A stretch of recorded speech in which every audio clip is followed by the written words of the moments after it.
नमस्कार, चंद्रकांत भाई भट्ट अमेरिका से। मैं ज़्यादातर फेसबुक पर और कितनी जगह अलग अलग सब कुछ पढ़ता हूँ, देखता हूँ। मैंने सोचता हूँ कि कभी कभी ये आप तक पहुँचाने की कोशिश करने करता हूँ, क्योंकि मेरा कोई यूट्यूब पर ये या कहीं भी मोनेटाइजेशन नहीं, बिजनेस नहीं है, पैसा कमाने के नहीं है, आप लोगों के नॉलेज के। और उसमें वो किस्सा टीवी पर मैंने एक आर्टिकल्स पढ़ा कि जो आपको कोई काल्पनिक कथा या पूरी गप लगेगी, ऐसा उसने लिखा था। लेकिन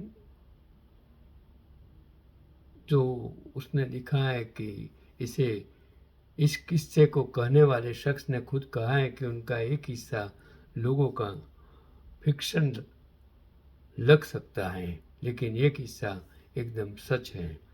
एक हिस्सा गुजरे ज़माने के एक बेहद टैलेंटेड फिल्मकार केदार शर्मा जी ने अपनी आत्मकथा the one and only lonely Kedar Sharma के चैप्टर 10 में लिखा है। इस चैप्टर की शुरुआत की ही केदार शर्मा ने इस किस्से से की है, और ये किस्सा आज इसलिए कहना ज़रूरी है क्योंकि इस किस्से के दो पात्रों में से एक स्वर्गीय पृथ्वीराज कपूर जी थे, और आज और उसका जन्मदिन था 3 नवंबर 1906। तो उसका जन्म हुआ था। मैं पृथ्वीराज कपूर को नमन करता हूँ। उन्होंने थिएटर का जन्म दिया, लोगों को थिएटर क्या है पूरे उस जमाने में समझाया कि थिएटर पर किस तरह कलाकार कला बता रहे हैं। और भारत के नक्शे में, इंडिया के इतिहास में, सिनेमा के युग में पृथ्वीराज कपूर जैसा आवाज़ किसी के पास नहीं है। साल 1938, जब भारत आज़ाद भी नहीं था, किसी दिन की ये बात है कि उस ज़माने में न्यू थिएटर्स के कुछ ही स्टार्स थे जिनके पास अपनी खुद की कार थी।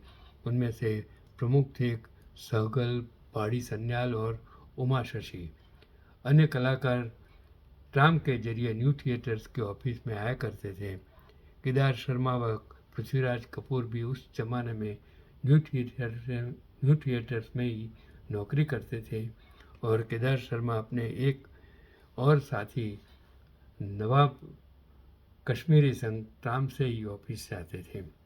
देखिए, उस जमाने में जिसके पास कार हो, कैसे कैसे पैसादार इंसान कहे जाते होंगे।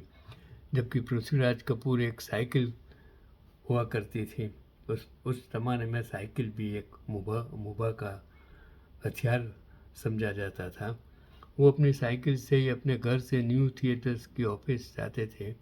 पृथ्वीराज तब तक भवानीपुर शिफ्ट हो चुके थे। उन्होंने वहाँ एक बड़ा फ्लैट ले लिया था, और भवानीपुर से न्यू थिएटर्स कोई 4 मील दूर था। और पृथ्वीराज कपूर और केदार शर्मा के बीच तब तक बहुत अच्छी दोस्ती हो चुकी थी। पृथ्वीराज कपूर और केदार शर्मा की पहली मुलाकात का किस्सा भी वैसे तो जानने लायक है, लेकिन वो किस्सा फिर किसी दिन उस किस्सा टीवी वाला उसने लिखा है कि किस्से लौट कई दफ़ा जब शूटिंग जल्दी ख़त्म हो जाती थी और स्टाफ को छुट्टी दे दी जाती थी, तो पृथ्वीराज कपूर केदार शर्मा के घर तक पैदल ही अपनी साइकिल लिए उनके साथ चलते जाते थे। ये दोस्ती भी क्या चीज़ होती है। देखो, केदार शर्मा के घर, किराए के घर के पास एक लैंप पोस्ट था। पृथ्वीराज कपूर और केदार शर्मा वहाँ खड़े होकर काफ़ी देर तक बतियाते थे, बातें करते थे। तब तक ये दोनों बातें करते थे जब तक कि अंधेरा नहीं हो जाता था। अंधेरा होने पर पृथ्वीराज कपूर अपना साइकिल में लगी लाइट जलाकर अपने घर की तरफ चल पड़ते थे। और केदार शर्मा अपनी किताब में लिखते हैं, जिस घटना का जिक्र मैं कर रहा हूँ वो किसी फिक्शन जैसी लगेगी, लेकिन वो सच है।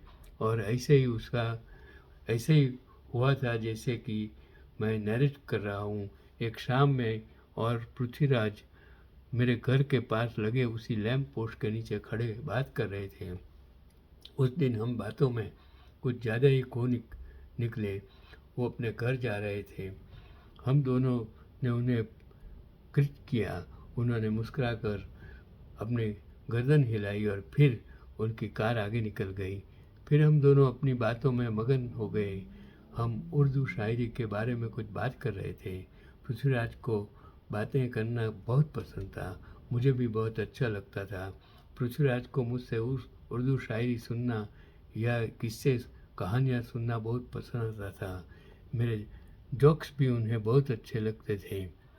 वास्तव में पृथ्वीराज को मेरे साथ वक्त बिताना बहुत अच्छा लगता था।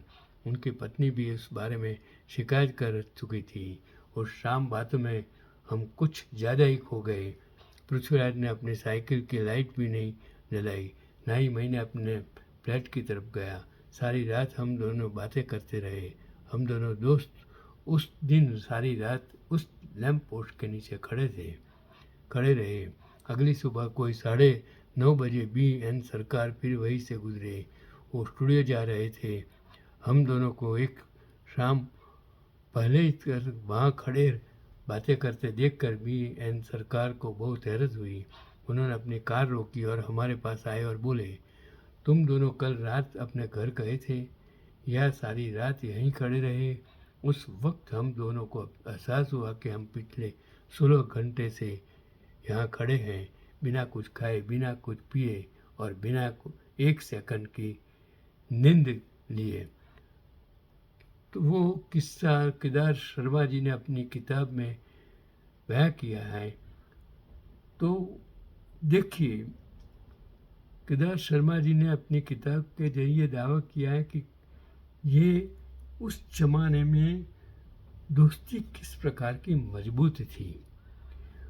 जीवन में हर लोगों के जीवन में कहीं ना कहीं दोस्त आते हैं, दोस्त जाते हैं, लेकिन इतने सारे घंटों तक बात करने वाले दोस्त शायद मैंने पहली दफ़े देखा।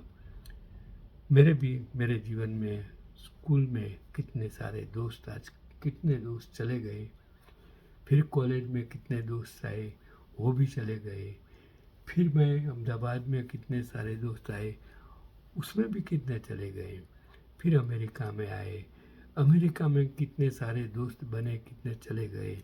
आज मुझे पता नहीं है कि मेरे कितने कितने सारे दोस्त इस दुनिया को छोड़कर चले गए हैं।